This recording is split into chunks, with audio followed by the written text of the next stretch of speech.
first part of our session by Francesc, yes, from Barcelona.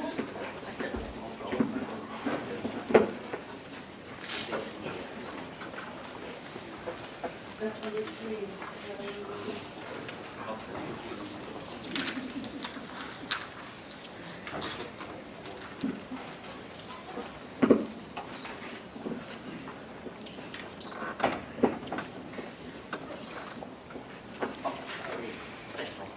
Okay, thank you very much. It's for me a big pleasure to be here and to have the opportunity to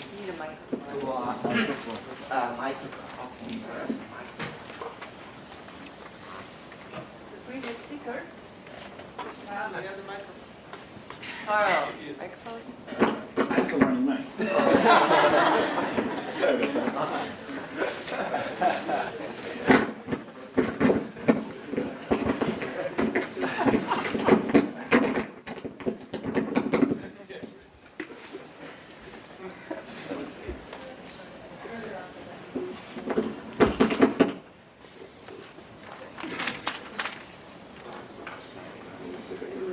Yes.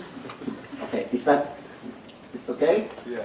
Good. So, yeah, it's a great pleasure to have the chance to present these very recent experimental results on active nematics. And I thank the organizers for giving me this opportunity. I will be referring to the logic system, engineering in Brandeis, that has been referred here several times. It is prepared with microtubules, and these microtubules are more or less 1 or 2 micron length. And there is the breathing agent that bundles these microtubules. And the microtubules, apart from microtubules, you have these motor clusters. These are kinesin clusters. Okay, thank you. Okay, thanks a lot, Steve. And obviously these motors are fueled by ATP, which is regenerated from ATP. And from that you assemble, in principle, in water, you assemble an active gel. These motors just shear the microtubules, and these microtubules, the bundles of microtubules, they fall, they reconstruct, they fracture, and you have a very nice active gel system. Now, more interesting is the situation when you deplete this active gel towards an interface. In the normal case, you have an interface prepared with oil, water, isotropic oil. Now, in that case, what you assemble is kind of active nematics. It's nematic because you find very parallel alignment of these bundles, and these textures are continuously permeated by streaming flows, and also you can distinguish very clearly these defects, which is typical feature of liquid crystals. In that case, the defects come from void regions of microtubules, and you can see plus 1/2 defects and minus 1/2 defects. Okay, plus 1/2, minus 1/2. Okay, that's nice, that's good. Now, the concept of, let's say, controlling an active material has been announced here several times in this week. I will be a little bit more modest. I will try to present to you another concept, which is just guiding, steering this active flow. This is the idea I had in mind. Now, to do that, what we do is we prepare an interface of this active material with a passive liquid crystal. Okay? Why do we use a liquid crystal? For 2 reasons. First, because it's an anisotropic fluid, and in that sense you could try to manage the rheological properties of this fluid. And second, because it's very easily responsive. You know, liquid crystals are easily responsive to electric and magnetic fields. Okay, here we will use a HCV, a standard liquid crystal, with 2 phases, essentially 2 liquid crystal phases, the synaptic A and the nematic. Now, the minimum you have to remember of liquid crystals is that, as I said, they are ordered fluids. Here, the nematic phase, you have orientational order. Here, more or less, we can see the kind of color-emitting molecules forming the liquid crystal. By the way, this is what is called a thermotropic liquid crystal. It's not the liquid crystal that Oleg was presenting yesterday. The liquid crystal that Oleg was presenting yesterday was based on water. These are oils, pure components, oil components. Now, this is the nematic phase with the orientation given by an orientational field, and this is the synectic phase. The synectic phase has some sort of positional order based on planes of these molecules. Okay? Now, the nice thing with this HCV is that you can transit from the synectic to the nematic at a temperature which is 33 degrees, which is perfect for our tubulins and our kinesins and everything. So it's perfectly very biocompatible. Now, first try. Here you see the cell. Here you see by the way, you normally observe the active nematic in terms of fluorescence, okay? But here I show you the fluorescence and also the polarizing microscopy image of the nematic liquid crystal. So here we use the active material, active nematic, in contact with the passive nematic, okay? And what you see is something like this. You see the normal kind of disordered flow in the active nematic and how this is transmitted to the passive phase. Now, these are good news. Flows are transmitted. It could be the other way around. I mean, it could be no transmission at all. But in this case, we see that the flow of the active nematic is transmitted to the passive phase. Now, bad news, if you want. We cannot do anything on the active nematic here. Even if we use, for example, a magnetic field to orient the passive nematic, you see that nothing happens in the active phase. The active phase continues to develop this kind of very nice streaming flows, but nothing comes from the passive phase. Now, we can do a little bit better. We can do the synectic phase. So we can now interface the active nematic with the synectic phase. Now the synectic phase is funny because it's organized. When you don't do nothing, no magnetic field, you organize the synectic phase in planes, the circular planes. This is a kind of picture of the disposition of the molecules of the liquid crystal. And you see here, this disposition is very peculiar in terms of rheological properties. There is an easy flow direction following the planes, kind of tangential flow, but it's very difficult to flow the material perpendicular to the planes. Okay, so now you have very different anisotropic properties on the rheology of this synectic phase. And what happens when you put the active nematic? This is what you observe. So here you see, for example, that now the active nematics follow this kind of circular domains. These kind of circular domains are called focal conics. It's the normal way the synectic appears when you don't put any magnetic field.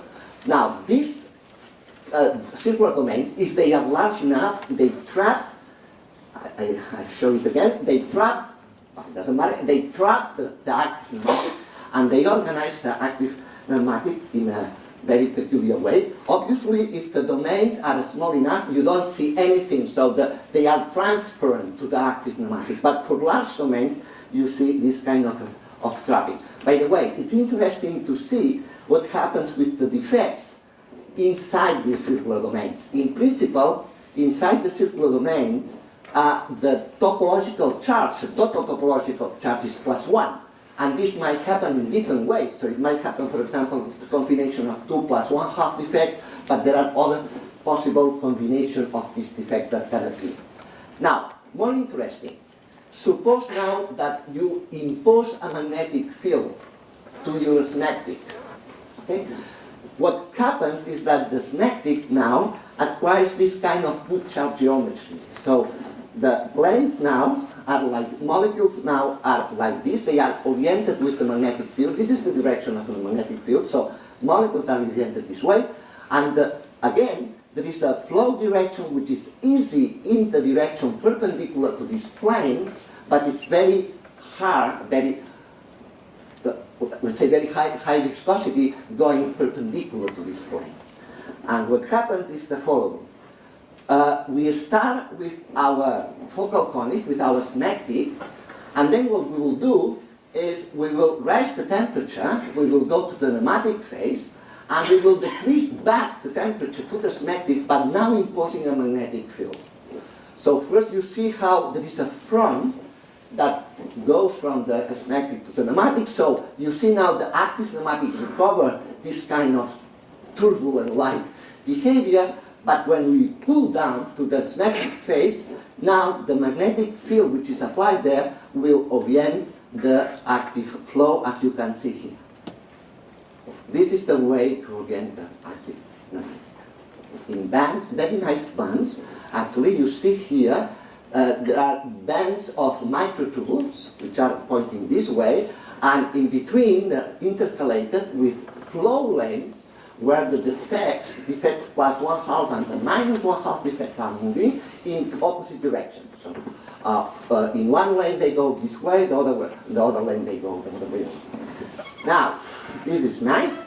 This is very robust, so in principle you could change the magnetic field. It's only a question of melting again to the synaptic and then coming back to the nematic, but with another orientation of the magnetic field, and you will see that in this case the orientation is exactly perpendicular because the magnetic field now points this way. I mean, always the orientation is perpendicular to the magnetic field. This is nice. This, by the way, if you stack all the images, then you get a perfect, square grid, let's say. Now, maybe if you have noticed at the videos, maybe you have seen that sometimes this very periodic alignment is disrupted somehow by some burst of activity, let's say, and you will see here a little bit better. I mean, there are sometimes that these perfect aligned flows somehow are perturbed, and you find some kind of more turbulent-like behavior. This happens, this is not strange at all. Actually, what happens is that in the bands here, between the lanes of flowing defects, these correspond to parallel bundles. And these parallel bundles are intrinsically unstable. This is an extensile system. So the parallel bundles are intrinsically unstable. And what you see here is that from time to time, I mean very periodically actually, this periodic arrangement of the microtubules is distorted, and you get a proliferation of defects. Here I show you the defects. New defects are created. They move transversally to the lanes, and then they are incorporated into the lane, and this is what you see here. This is nice. Actually, from that you can also extract some quantitative measures. For example, you can obtain the speed of the defects in terms of the concentration of ATP, and you can predict, for example, here, and the frequency, by the way, of these periodic oscillations, and you can check that both they go as expected. For example, the speed goes as the activity. By the way, this is completely different from the prediction in the turbulent regime that we have also checked. This is for the turbulent regime. The speed goes as alpha. Alpha is the activity parameter goes as 1/2 here. The speed goes as alpha. And also the time scale for active distortion given by the rotational viscosity over the activity parameter is checked to go, that gives you, this frequency of the periodic disruptions of your system. And this is the last quantitative measure. Here we measure the wavelength of these bands, and we have checked that it follows the prediction of the active length scale in terms of the band elasticity over the activity parameter. This is the conclusion. We have, I don't know if of control, but at least we have steered the active flow. We have guided the active flow from to mandate interface. This is a very robust, a very biocompatible and non-invasive approach that could be potentially used on other communities. And if I have one more minute, I just want to mention that recently we started a collaboration with people here in Syracuse, for example, just by changing the oil viscosity of, I mean, this is for isotropic oil, not for liquid crystal, and we have been able to obtain, for example, for the first time, as far as I know, the viscosity of the active nematic. Just by changing the viscosity of the oil, you see very different textures of the active nematic. Also, there was a poster by Berta on detecting the primary instability, the bending instability. Also, we have played a little bit with droplets. As you can see here, both droplets, not active vesicles. This is active nematic encapsulated in droplets with oil, or encapsulated on droplets within liquid crystals. And that's very interesting. You can see here what is the interaction of passive defects outside of the droplet in the liquid crystal matrix and active defects inside. With this, I finish, and thank you very much. I want to acknowledge the experimental work that's been done by Pauli and Mart and the crystal expertise provided by Jordi Ness, and also a special thanks to the Brandeis people that we acquired the know-how how to work with this. Thank you very much. Thank you, Joe. Thank you.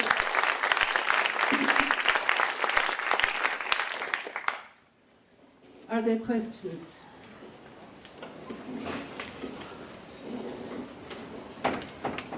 I don't see any. Can you explain to a non-expert how the active nematic couples to the passive one in the beginning of your talk?